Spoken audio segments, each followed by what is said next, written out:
Hello दोस्तों, तो फिर एक बार स्वागत करती हूँ आपके अपने YouTube channel target exam study platform पर। तो कैसे हैं आप सभी लोग? आई होप अच्छे होंगे।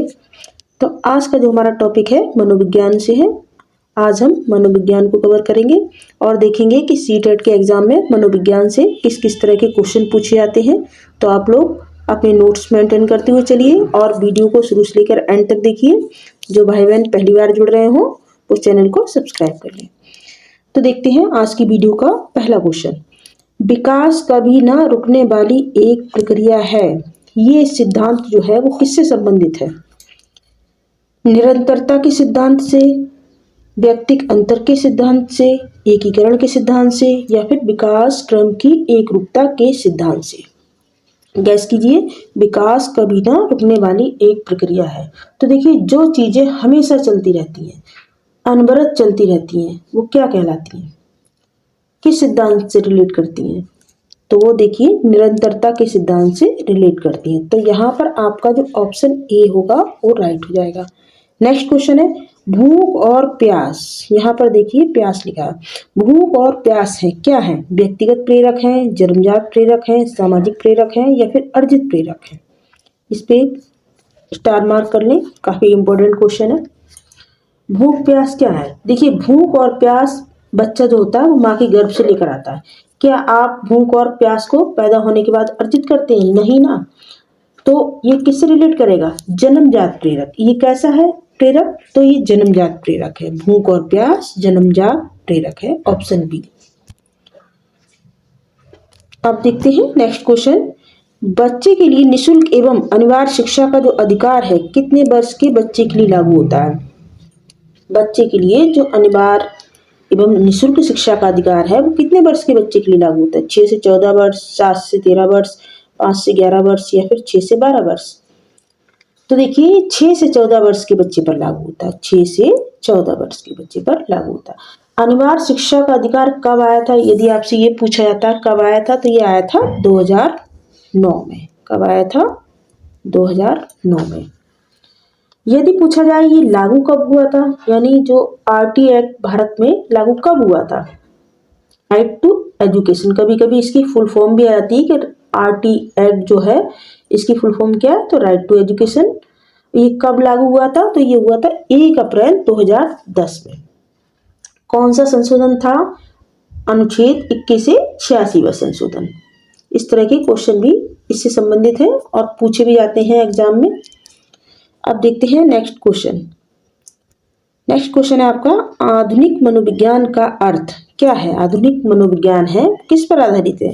मन का अध्ययन करता है, या आत्मा का अध्ययन करता है, शरीर का अध्ययन करता है, या व्यवहार का अध्ययन? तो देखिए आधुनिक मनोविज्ञान जो है ये व्यवहार का अध्ययन करता है। तो option D is the right answer.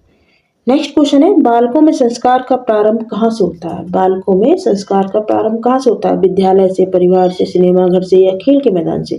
तो देखिए बालकों में जो संस्कारों का प्रारंभ होता है वो परिवार से होता है। कहाँ से होता है? परिवार से होता है। Option B is the right answer. यदि पूछा जाए प्रथम गुरु कौन है, तो देखिए प्रथम गुरु माँ होती है। प्रथम विद्यालय परिवार होता है। एक क्वेश्चन और बनता है कि बालकों में संस्कार की एज कौन सी होती है? कौन सी अवस्था होती है? तो वो होती है शैशवावस्था, जो जन्म से 5 साल तक होती है। इसको सीखने का अनोखा काल भी कहा जाता है, या फिर जीवन का अनोखा काल किसे कहते हैं? यदि ये क्वेश्चन पूछा जाए तब भी आप बाल्यावस्था को ही लगाएंगे। नेक्स्ट क्वेश्चन है विकास के संबंध में गलत कथन आपको चूज करना है। विशिष्ट से सामान्य की ओर, वर्तुलाकार गति, या सार्वभौमिक प्रक्रिया है, या फिर दिशा सिर से पैर की ओर? विकास के संबंध में आपको यहाँ पर क्या करना है? गलत कथन जो है उसको चूज करना है। तो देखिए विकास जो है ये वर्तुलाकार गति में भी होता है, सार्वभौमिक प्रक्रिया भी है, दिशा सिर से पैर की ओर। ये तो इसके हो गए आपके पॉजिटिव आंसर। लेकिन यहाँ पर आपका गलत पूछा जा रहा है, निगेटिव पूछा जा रहा है। तो निगेटिव ये है ऑप्शन ए, विशिष्ट से सामान्य की ओर। जबकि आप लोग जानते होंगे कि विकास क्या होता है? सामान्य से विशिष्ट की ओर होता है, और यहाँ पर निगेटिव पूछा जा रहा है। तो निगेटिव पॉइंट ऑप्शन ए हुआ, विशिष्ट से सामान्य की ओर। नेक्स्ट क्वेश्चन खेल पद्धति के जनक कौन है? खेल पद्धति के जनक कौन है? मारिया मॉन्टेसरी, आर्मस्ट्रॉन्ग, एस्ट्रोलॉजी, या फिर हेनरी कोलबर्ट कुक? कौन है? तो देखिए option D is the right answer, Henry Caldwell Cook. Next question है, एक शिक्षक विद्यार्थियों में सामाजिक मूल्यों को कैसे विकसित कर सकता है? उन्हें अच्छी कहानियां सुनाकर, आदर्श रूप में बर्ताव कर, या फिर महान व्यक्तियों के बारे में बोलकर, या अनुशासन की बुद्धि विकसित कर। बताइए किस तरह से विद्यार्थियों में सामाजिक मूल्यों को विकसित कर सकता है? देखिए बच्चे को महान व्यक्तियों के बारे में बताना, उन्हें अच्छी अच्छी कहानियां सुनाना कोई भी कर सकता है, यानी घर में भी बच्चे ये सब सीख सकते हैं अपने बड़े बुजुर्गों से। मगर एक शिक्षक होने के नाते आपका दायित्व है कि आप बच्चे के लिए एक आदर्श व्यवहार प्रस्तुत करें।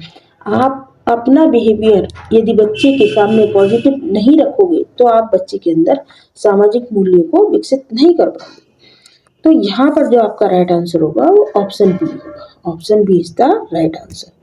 नेक्स्ट क्वेश्चन देख लेते हैं, साइकिल चलाने वाला स्कूटर चलाना शीघ्र ही सीख लेता है, कैसे? क्या है यह? शून्य स्थानांतरण है, धनात्मक स्थानांतरण है, ऋणात्मक स्थानांतरण है, या फिर लंबक स्थानांतरण है? क्या है ये? साइकिल चलाने वाला स्कूटर चलाना शीघ्र ही सीख लेता है। तो देखिए यहाँ पर ये होगा धनात्मक स्थानांतरण। क्या होगा? धनात्मक स्थानांतरण। आप पहले साइकिल चला लेते थे और अब आप जब मोटरसाइकिल चला रहे हैं या स्कूटर चला रहे हैं तो आपका जो पूर्व ज्ञान है वो इस नए ज्ञान में फायदेमंद सिद्ध हो रहा है। और जहाँ पर फायदेमंद सिद्ध होता है तो वो होता है धनात्मक, और जहाँ पर बाधक हो वहाँ पर ऋणात्मक होता है। यदि आपका पूर्व ज्ञान आपके नए ज्ञान में बाधक सिद्ध हो रहा हो तो वहाँ पर ऋणात्मक होता है, और यदि फायदेमंद सिद्ध हो रहा हो आपका पूर्व ज्ञान नए ज्ञान में फायदेमंद सिद्ध होता है तो वो धनात्मक स्थानांतरण कहलाता है। तो यहाँ पे आपका option B is the right answer. Next question है, गेस्टाल्ट का अर्थ क्या है? संज्ञान, पूर्णाकार, अंतर्दृष्टि या अनुबंधन? क्या होता है गेस्टाल्ट का अर्थ? क्या होता है? देखिए गेस्टाल्ट का अर्थ है समग्र, पूर्ण आकृति या फिर पूर्ण आकार। यहाँ पर ऑप्शन दे रखे संज्ञान, अंतर्दृष्टि, पूर्णाकार या अनुबंधन। तो यहाँ पर क्या होगा? राइट आंसर हो जाएगा पूर्णाकार। पूर्णाकार, option B is the right answer. देखिए गेस्टाल्टवाद में हमेशा समस्या का होना बहुत जरूरी होता है। ये किसने कहा है, किससे रिलेट कर रहा है, या ये सिद्धांत किसने दिया? कोहलर ने दिया है। तो ये अंतर्दृष्टि जो सिद्धांत है उससे रिलेट कर रहा है। और इसके प्रवर्तक की बात की जाए, प्रवर्तक कौन थे? तो बर्दीमर, कोफ्फा, कोहलर, ये क्या है? ये गेस्टाल्टवाद के प्रवर्तक हैं। नेक्स्ट क्वेश्चन, सीखने की अंतर्दृष्टि का सिद्धांत किसकी देन है? देखिए अभी भी आपने क्वेश्चन में पढ़ा, सीखने की अंतर्दृष्टि सिद्धांत किसकी देन है? संरचनावादियों की, गेस्टाल्टवादियों की, व्यवहारवादियों या फिर मनोविश्लेषणवादियों की? तो ये हो गया गेस्टाल्टवादी, क्योंकि कोहलर किससे संबंधित है? गेस्टाल्ट से। और अंतर्दृष्टि का सिद्धांत किसने दिया है? कोहलर ने दिया है।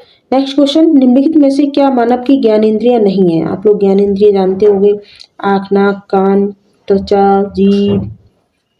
अब यहाँ पर नहीं में पूछा जा रहा है, नहीं है तो क्या नहीं है? नाक होती है, आँख होती है, जीभ होती है, लेकिन गला नहीं होता है। तो यहाँ पर option C is the right answer. Next question, कोई बच्चा किस अवस्था में पर्यावरण से प्रभावित होने लगता है? बताइए कौन सी ऐसी अवस्था है जब बच्चा पर्यावरण से प्रभावित होने लगता है, यानी पैदा होने के बाद से ऐसी कौन सी अवस्था है? तो देखिए वो हो जाएगी बाल्यावस्था। बाल्यावस्था जो कब से कब तक होती है? तो ये होती है 5 से 12 वर्ष। कितनी होती है? 5 से 12 वर्ष। नेक्स्ट क्वेश्चन देखते हैं, शिक्षा के स्वरूप को परिभाषित किया जाता है, कैसे किया जाता है? शिक्षा के स्वरूप को परिभाषित किया जाता है अनुभवों के द्वारा होने वाली ज्ञान वृद्धि के रूप में, ज्ञान अर्जन के रूप में, विद्यालय शिक्षा के पर्यायवाची शब्द के रूप में, या पुस्तकों से ज्ञान प्राप्ति के रूप में। तो देखिए शिक्षा के स्वरूप को परिभाषित कर सकते कैसे? अनुभवों के द्वारा होने वाली ज्ञान वृद्धि के रूप में। Option A is the right answer. आप देखते हैं नेक्स्ट क्वेश्चन। नेक्स्ट क्वेश्चन है आपका, किसी बच्चे की विकास प्रक्रिया आरंभ हो जाती है, कैसे, कब हो जाती है, किस आयु में हो जाती है? किसी बच्चे की विकास की प्रक्रिया 2 वर्ष की आयु के बाद, 4 वर्ष की आयु के बाद, माँ के गर्भ से ही, या फिर 8 वर्ष की आयु के बाद? बताइए, गैस कीजिए। तो देखिए किसी बच्चे की जो विकास की प्रक्रिया होती है वो माँ के गर्भ से ही स्टार्ट हो जाती है। तो यहाँ पर option C is the right answer. और यदि गर्भकाल की बात की जाए, उसमें पूछा जाए डेज में कि कितने दिन का होता है, तो ये होता है 280 दिन का। नेक्स्ट क्वेश्चन है, निम्न में से कौन सा कथन अधिगम की प्रक्रिया को उचित ढंग से प्रस्तुत करता है? व्यवहार में परिवर्तन, कक्ष में अधिगम, संवेदनाओं में परिवर्तन या फिर सामाजिक व्यवहार में परिवर्तन। बताइए, निम्न में से कौन सा कथन अधिगम की प्रक्रिया को उचित ढंग से प्रस्तुत करता है? तो देखिए, ये हो जाता है व्यवहार में परिवर्तन। कैसे? देखिए, अधिगम क्या, अधिगम प्रक्रिया को प्रस्तुत करने वाला तो व्यवहार में परिवर्तन होता है। यदि आप अधिगम प्रक्रिया को प्रस्तुत करते हैं तो व्यवहार में परिवर्तन होता ही है। समझिए कि जब बच्चा पहली बार स्कूल जाता है तो उसे कुछ नहीं आता है, और महीने, 4 महीने, 6 महीने के बाद अध्यापक कहता है कि अब बच्चे में थोड़ा सा प्रोग्रेस हुई है, उसके बच्चे के जो व्यवहार है उसमें परिवर्तन आ गया है। तो अधिगम का मतलब क्या है? सीखना। व्यवहार में परिवर्तन ही अधिगम कहलाता है। क्वेश्चन नंबर 17 देख लेते हैं। शिक्षक बच्चों की जटिल अवधारणाओं की समझ को किस प्रकार सहज कर सकते हैं, किस प्रकार उसे सरल बना सकते हैं? बार बार यांत्रिक अभ्यास के द्वारा, अन्वेषण एवं परिचर्चा के लिए अवसर उपलब्ध करा के, या एक व्याख्यान देकर, या प्रतियोगितात्मक अवसरों की व्यवस्था करके। तो देखिए, एक शिक्षक जो है बच्चों की जो जटिल अवधारणा है उनकी समस्याओं को अन्वेषण एवं परिचर्चा के लिए अवसर उपलब्ध करा के उसको सहज कर सकता है। क्वेश्चन नंबर 18 देख लेते हैं। स्कूल में अधिकतर शिक्षकों में अपने छात्रों के लिए किसका अभाव पाया जाता है? स्नेह, क्रोध, दोषारोपण या फिर घृणा? तो देखिए, बच्चों में देखिए एक शिक्षक स्नेही भी करेगा, क्रोध भी करेगा, दोषारोपण भी हो सकता है, लेकिन घृणा नहीं कर सकता है। अब यहाँ पर देखिए, नेगेटिव पॉइंट में यदि देखा जाए तो दोषारोपण भी होता है, घृणा भी होती है, लेकिन इसमें अगर बेस्ट आंसर आप लोग चूज करेंगे तो घृणा को ही आप चूज करेंगे, क्योंकि ये नहीं कर सकते, घृणा नहीं करनी चाहिए, और एक शिक्षक होने के नाते आप बच्चों से घृणा नहीं करेंगे।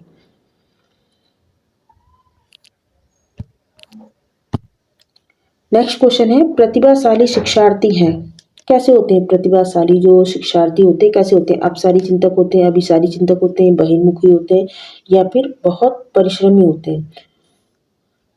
तो देखिए, जो प्रतिभाशाली शिक्षार्थी होते हैं वो अपसारी चिंतक होते हैं। कैसे होते हैं? अपसारी चिंतक होते हैं।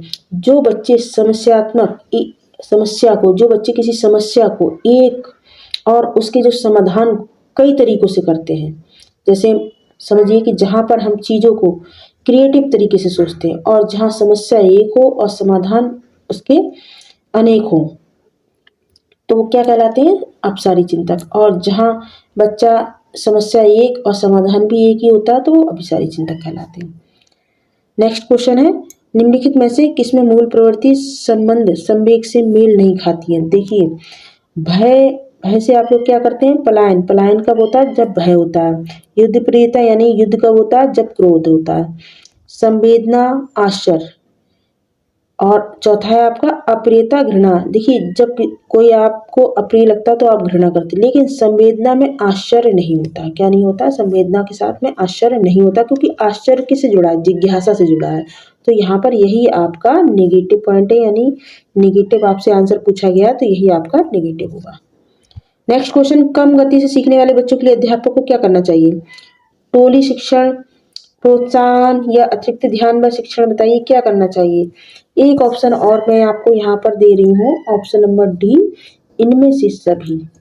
इनमें से सभी। बताइए, कम गति से सीखने वाले बच्चों के लिए अध्यापक को क्या करना चाहिए? टोली शिक्षण में बच्चे टोली में, समूह में बहुत जल्दी सीखते हैं, बिल्कुल सही है। एक शिक्षक को प्रोत्साहन देना चाहिए, बिल्कुल सही है। अतिरिक्त ध्यान व शिक्षण देना चाहिए, बिल्कुल देना चाहिए। तो आपका option D is the right answer, यानी इनमें से ये सभी जितने भी आपके आंसर हैं वो सारे ही पॉजिटिव हैं, तो आपका आ जाएगा ऑप्शन डी, इनमें से सभी। अनुबंधन के जनक कौन है? कोहलर, लेविन, पावलोव या फिर थॉर्नडाइक? कौन है अनुबंधन के जनक? तो देखिए, अनुबंधन के जनक है पावलोव। इन्होंने कौन सा दिया था? शास्त्रीय अनुबंधन का सिद्धांत। थॉर्नडाइक की बात की जाए तो इन्होंने संबंधवाद, संयोजनवाद का सिद्धांत दिया था, और कोहलर और कर्ट लेविन जो है ये गेस्टाल्टवाद है।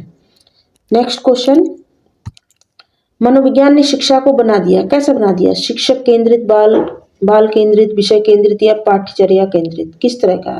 तो देखिए मनोविज्ञान ने शिक्षा को बाल केंद्रित बना दिया है, चाइल्ड सेंटर्ड बना दिया।